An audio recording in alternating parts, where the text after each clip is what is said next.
This is Virgil Ortiz, and you're watching REED-BBS.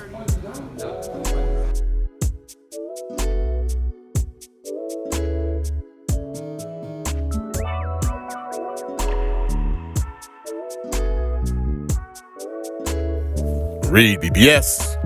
BBS. Is Ryan King Garcia, is he being sabotaged by Golden Boy? Is Ryan Garcia being sabotaged by his own promotion, his own promoters, Golden Boy, Oscar De La Hoya, and Bernard Hopkins? It's becoming harder and harder to tell these days. It all started to go south in the immediate aftermath of Ryan's KO loss to Tank Davis, where he was dropped with a body shot, took the 10 count. There was a mole in Ryan's camp, apparently some bantamweight, who hurt Ryan to the body in sparring. He did or didn't leak this to Tank's camp. He did or didn't, he did or didn't injure Ryan's rib before the fight.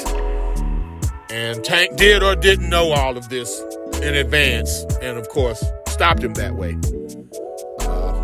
After Ryan loses, no one to be found in his press conference except him, his pops, and one or two other people. But all the entourage that rode in with him on fight night, including De La Hoya, including Bernard Hopkins, they were MIA, missing in action.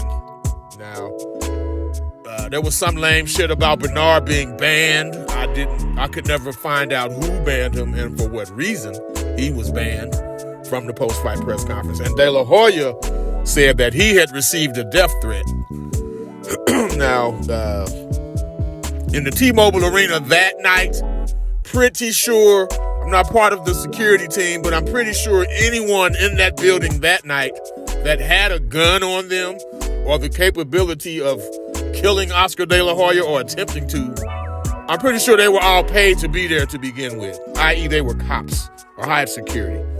You weren't going to get murdered at a Ryan Garcia post-fight press conference, bro. You left him hanging. It's that simple. But since then, there's been a lawsuit filed by Golden Boy. There's some disagreement over the terms of their contract. And it's just going further and further south. Then we saw the picture of Ryan and Floyd Mayweather sitting courtside at a basketball game or some sporting event. Most recently, since the Duarte fight, La Migraña, since that's been signed, Bernard's been talking kind of out of pocket to me, and I'll get into that in a sec, why I feel that way. But saying shit like, I'll see how Ryan looks before I make my decision on whether he should fight again. Ryan's got to make a statement. This just kick-started, jump-started, fired up a back and forth between them that's been going on, including at the most recent press conference, which was Thursday. Ryan's like, how does your own team talk shit about you? Why would you disrespect your only superstar fighter right now? Fair point. Bernard replies, we're not in the business of kissing a fighter's ass. Which brings us to Thursday's presser for, again, the Ryan Garcia, Oscar La Migraña Duarte fight. Who, FYI, is 26-1-1 with 21 KOs. 26 wins, 21 KOs. Yes. I don't care who you're knocking out. If you knock out 21 motherfuckers and 26 wins, you can punch a little bit. But with that, so among the people that spoke at the press conference, Bernard Hopkins speaks. And he, at the end of his little diatribe, his little soliloquy, he looks over at Ryan and says, boxing will call your bluff. He looked at Ryan as he was saying this. Ryan was to his right. He looked to him and said it.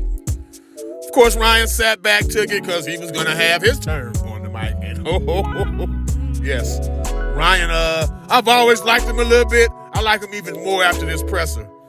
Ryan made it clear, first of all, that Bernard Hopkins was in no fucking way a shot caller in his camp in terms of, I'll make my decision. He was like, basically his decision, Bernard's decision has no fucking bearing on this over here.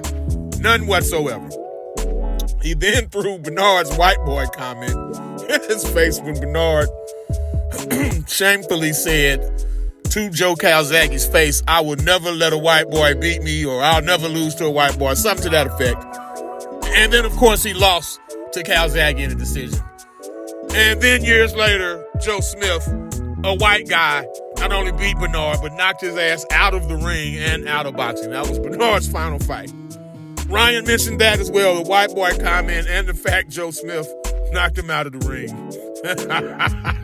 And in the midst of Ryan clapping back, you can see De La Hoya standing behind Ryan, who's clapping back, rightfully so, I might add. De La Hoya's shaking his head dismissively, rolling his eyes and shit. It got so bad, Bernard was a part of the stare down. So Ryan is looking Duarte in the face, and they've kept it respectful.